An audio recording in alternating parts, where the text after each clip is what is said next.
Bonjour Pierre Aski. Bonjour Nicolas. Pierre, vous nous parlez d'un événement historique en Irlande du Nord. Elle s'appelle Michelle O'Neill, elle a 47 ans et elle a écrit samedi une page d'histoire en devenant chef du gouvernement de la province britannique d'Irlande du Nord. Historique car Michelle O'Neill appartient au parti Sinn Féin, républicain, aux racines catholiques et qui a longtemps été considérée comme la branche politique de l'IRA, l'armée républicaine irlandaise.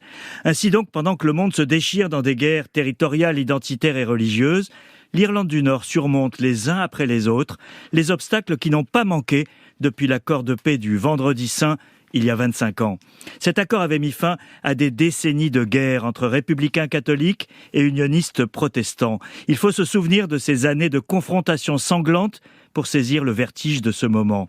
Il faut rappeler que le propre père de Michelle O'Neill a fait de la prison pour son appartenance à l'IRA, et l'un de ses cousins a été tué par l'armée britannique.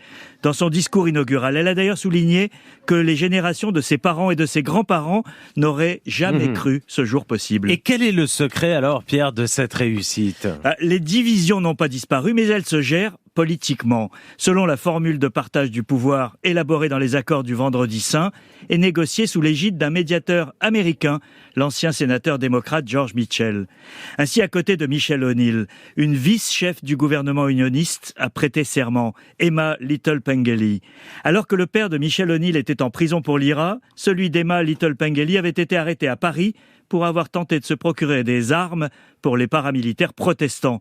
Aujourd'hui, les deux femmes partagent le pouvoir sans renoncer à leurs convictions. Michelle O'Neill aurait dû prendre ses fonctions en 2022, après la victoire électorale du Sinn Féin, arrivé en tête pour la première fois. Mais le parti unioniste DUP avait boycotté les institutions pour protester contre les arrangements conclus par Londres après le Brexit. Un vote du Parlement britannique la semaine dernière a mis fin au boycottage. Et la question de l'unité de l'Irlande est-elle posée ? C'est évidemment la question, Nicolas. La nouvelle chef du gouvernement a bien spécifié qu'elle devait s'occuper des questions économiques et du quotidien. Elle le répète à chaque interview, chaque discours, c'est la clé de la survie de l'équilibre actuel.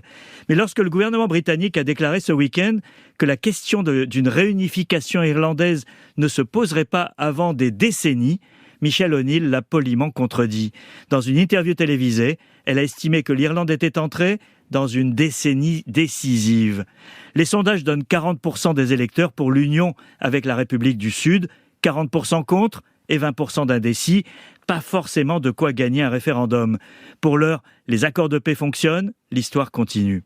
Après l'Irlande, George Mitchell, l'émissaire américain, avait été nommé par Barack Obama pour tenter de récidiver au Proche-Orient.